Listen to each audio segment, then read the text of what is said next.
Hello friends, welcome to Annie's Kitchen.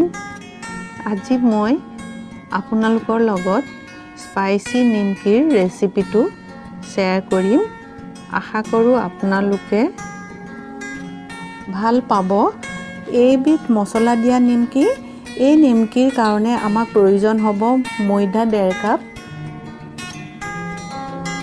সুজি আধা cup, boil আলু এটা মিডিয়াম সাইজৰ বইল আলুটো পিটিকি ললো, চিলি ফ্লেক আধা টিস্পুন, জিৰা আধা টিস্পুন, আজওয়াইন আধা টিস্পুন, জালুকৰ গুড়া আধা টিস্পুন, কলা জিৰা আধা টিস্পুন, কসুৰি মেথি আধা টিস্পুন, ৰিফাইন্ড অইল 4 টেবুলস্পুন আৰু নিমখ সোৱাদ অনুসৰি লম। প্ৰথমতে ময়দা, সুজি, সিজোৱা আলু, শুকান মছলা গোটেইখিনি নিমখ আৰু ৰিফাইন তেল দি ভালকৈ সানি লম। এনেকৈ মছলা দি নিমকি বনালে চাহৰ লগত খাবলৈ বৰ সোৱাদ হয়। ইয়াৰ গোন্ধটো বৰ ধুনীয়া হয়।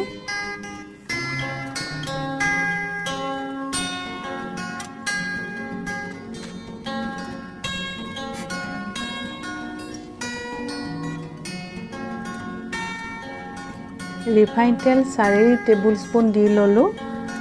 এতিয়া গোটেইখিনি মই ভালকৈ মিক্স কৰি লম।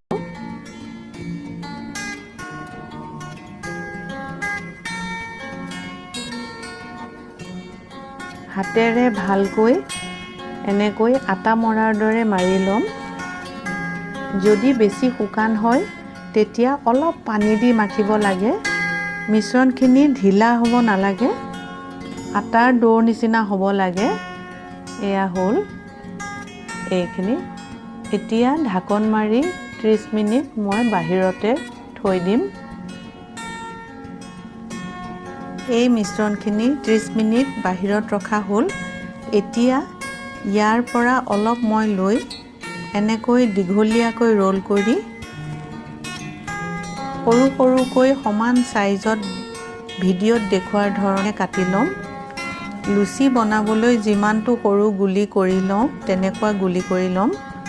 এতিয়া হাতেৰে এনেকৈ ৰোল কৰি হাতেৰে চেপেটা কৰি বহলাই দিব লাগে।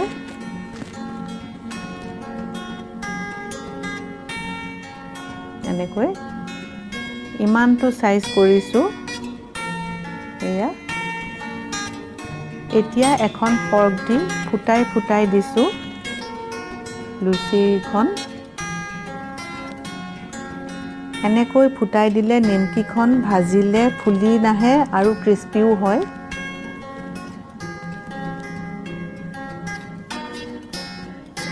আপুনি যিকোনো আকাৰ দিব পাৰে।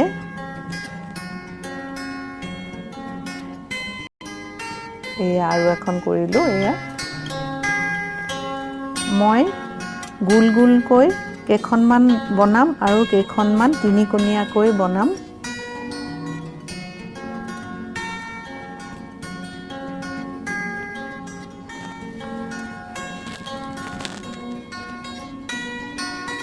এতিয়া মই তিনিকোণীয়া নিমকিৰ শ্বেপ দি কেইখনমান বনাই ল'ম। তিনিকোণীয়াকৈ নিমকি বনালেও খাবলৈ বৰ ভাল হয়। ময়দা, সুজি, আলু, মছলাৰ মিশ্ৰণৰ পৰা সৰু এটা গুলি কৰি হাতেৰে এনেকৈ চেপেটা কৰি ল'লোঁ।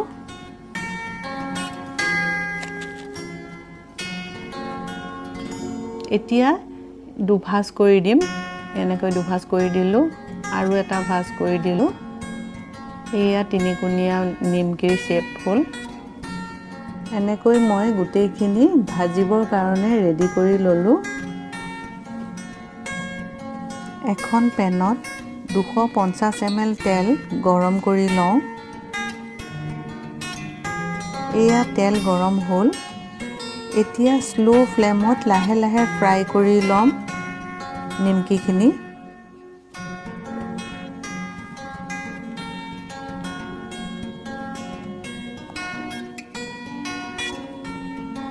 স্লো ফ্লেমত ফ্ৰাই কৰিলে নিমকিখিনি ক্ৰিস্পি হ'ব।